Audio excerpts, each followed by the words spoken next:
In chapter 6, we talk about this idea of going against all odds. You know, we're in the middle of a crisis, and you, ladies and gentlemen of the press, are probably as tired writing about the recession as we are of reading it. But we have to inform, we have to uplift, we have to motivate. And the point about this is that, you know, this crisis is not the first, and it's not going to be the last. We've been through it all before. There was SARS, there was the Hotel New World collapse, there was the Silk Air crash, there have been countless recessions. This is not the first, and it will not be the last. But what is the kind of overriding image, and Desmond just now pointed out, these people climbing up the grids outside, just climbing and climbing and climbing, was this image of the man who would always pick himself up after he had fallen. So in the performance which you saw just now, they keep fighting, they keep falling, but you know something? We have this tendency, we have a proclivity. I think Singaporeans have this can-do spirit, the idea that we are going to survive, and it started all the way from separation, and we continue to pick ourselves up. In chapter 7, when I grow up, we wanted to honor and pay tribute to the ideas of children. Children teach us many, many things. Children teach us amazing things, and not least a new and fresh and bold way of looking at the world. This way of the world is, you know, it also is a good reminder for adults, because sometimes we forget our ideals, our ambitions, and it's particularly important for a young country to sometimes look at the world through children's eyes. This, so it's a tribute, and it's about our hopes and dreams, about our future. In chapter 8, we wanted to look at the word heartland. You notice the word heart and land is separated, because I wanted to explore this idea of the heart. This idea of to build a democratic society based on justice and equality. How do we do that? How do we do that?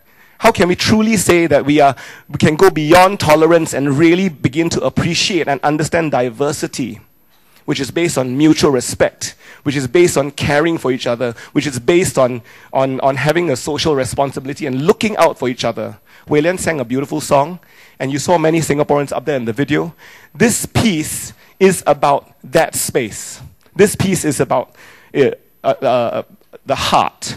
And I think it's a kind of reminder to us that, you know, we all build Singapore, but a house without a heart is not a home.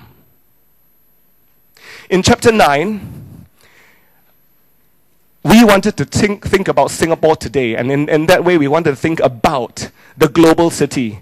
Because Singaporeans actually feel, for many Singaporeans, you know, the world is their oyster. We travel, we climb the world's highest mountain, we go across the world and become expats, we become students in other countries, we bring up our children, we do business, we make other countries home. But at some point, when you receive the phone call, you go, you know, what are you? You ask the person, what are you? And you say, I'm Singaporean lah. Hey, can you please pack for me 3 packets of the laksa rempah and send it by post? Can a tompang for me again? Okay. But it's those things that we are interested in, because we can't think about Singapore as stayers or quitters anymore. We have to think about ourselves as a global network. And that, I think, is probably that. But the interesting thing about it is that has always been there. And this is where we are today. Okay? So for our nation. Last but not least, we come to the finale, which is led by the theme song, What Do You See?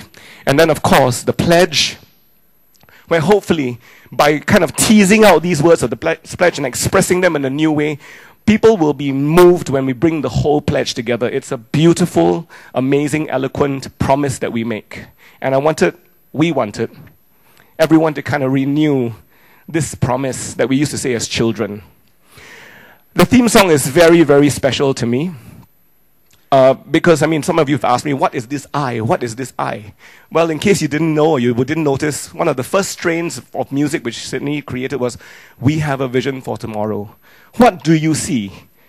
Always tells us, because 20 years ago, I had the opportunity of being in the steering committee of National Day Parade, and I was walking down the Padang, 1990. And I looked around me, and there was a whole construction site. Well, Singapore's always a construction site, isn't it? But it was a whole construction site, and then you know, we said, is this a concrete jungle? Is this a concrete jungle? And I looked out and I said, no. I see a crystal forest.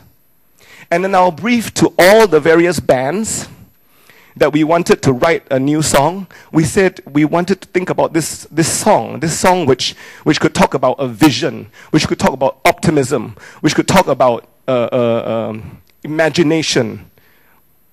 Because imagination really is a preview of life's tomorrows. That imagination, that vision has been, with Sang Nila, it has been with Rajaratnam when he wrote the pledge, and it's been, of course, with M.M. Lee Kuan Yew. And all of us, and all our parents, and all our grandparents, and all our great-grandparents when we decided to make this place our home.